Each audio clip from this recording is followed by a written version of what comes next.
लूका और उसकी 17 आयत। अब ध्यान से सुनेंगे इस वचन को, पढ़े। कुछ छिपा नहीं तो प्रकट ना हो। देखो क्या कह रहा है, कह रहा है कुछ छिपा नहीं है।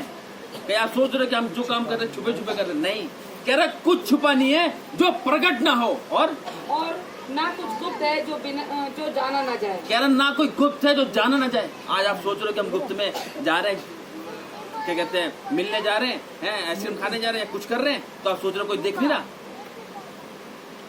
जो ऊपर कह रहा ना कुछ छिपा नहीं जो प्रकट ना हो, कह रहा है कुछ छुपा नहीं है, परमेश्वर सब जानता है, और ना कुछ गुप्त है जो जाना ना जाए, और प्रकट ना हो। शुरू से पढ़ेंगे। कुछ छिपा नहीं जो प्रकट ना हो, और ना कुछ गुप्त है जो जाना ना जाए, और ना कोई गुप्त है जो जाना ना जाए, और प्रकट ना हो। हर चीज प्रकट हो जाएगी, है ना। चोर रात को चोरी करता है, जैसी बात है, क्यों दिन में भी कर लेते हैं वो। भाई तो वो दिखाना, खटा से करके जेब में रख लिया। नहीं भाई तो वो नहीं, वो फिर दूसरा निकाल लिया, है ऐसे तो करते हैं। रात तो रात दिन में भी करते हैं, चोरी करते हैं ना, तो सोचते कोई नहीं देख रहा, लेकिन उनको नहीं पता कि तीसरी आंख उनके ऊपर लगी हुई है। तीसरी आंख कौन सी है? बोलो CCTV है, और वही कैप्चर हो जाती है वो। ये CCTV का उदाहरण है परमेश्वर का। कह रहा है वो जो तीसरी आंख देख रही, लेकिन उसको नहीं पता लोगों को कि चौथी आंख है जो वो देख रही है। वो चौथी नहीं है, वो पहली आंख है, वो सबको देख रही है। साफ कह रहा कुछ छिपा नहीं है। अगर आप कुछ भी कर रहे हो ना, वो छिपा नहीं है। बस ये ध्यान रखो कि जब उसका भांडा फूटेगा ना, तो कितनी इंसल्ट जो इंसान महसूस करता है। वो कह रहा है कुछ छिपा नहीं है जो प्रकट ना हो, और ना कुछ गुप्त है जो जाना ना जाए। इसीलिए हमें जो कुछ करना है ना गुप्त में, हमें जो कुछ करना है गुप्त में, वो मैं अभी बताऊंगा आपको। कहता है चौकस रहो। Hallelujah, hallelujah. लास्ट आयत पढ़ेंगे 6, मत्ती 6 और उसकी 6 आयत। इन सारी बातों को जो मैंने आपको बताया है, वो ये है जो इस आयत में परमेश्वर जो मैं बताएगा। पढ़ेंगे इसको 6 की 6।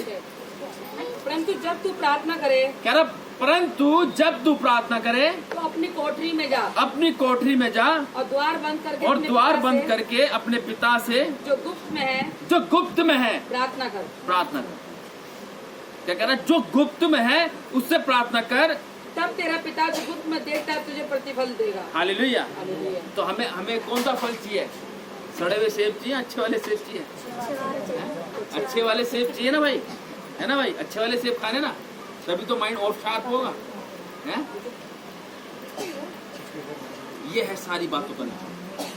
अगर आप गुप्त में कुछ भी कर रहे हैं, यहाँ परमेश्वर का वचन कहता है परंतु जब तू प्रार्थना करे तो अपनी कोठरी में जा और द्वार बंद करके अपने पिता से जो गुप्त में है प्रार्थना कर, तब तेरा पिता जो गुप्त में देखता है तुझे प्रतिफल देगा। हालेलुया। आज आप गुप्त में जो भी प्रार्थना कर रहे हो, आप अपने घर की समस्या देख के अलग होकर प्रार्थना कर रहे हो, तो परमेश्वर वो भी देख के आपका प्रतिफल आपको जरूर देगा।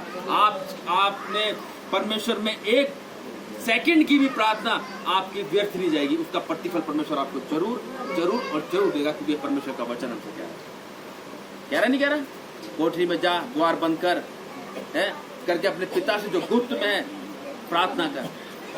कह रहा है तब तेरा पिता जो गुप्त में देखता है तुझे प्रतिफल देगा। तो आज जो व्यक्ति सोच रहा हमारी प्रार्थना का उत्तर नहीं मिल रहा, निराश मत हो आप लोग। वो कह रहा सिर्फ अपने आप को थोड़ा सा परख लो मेरे बेटे, थोड़ा सा परख लो। इसलिए नहीं आ रही मेरी प्रार्थना, तुम्हारी प्रार्थना मेरे तक नहीं पहुंच रही।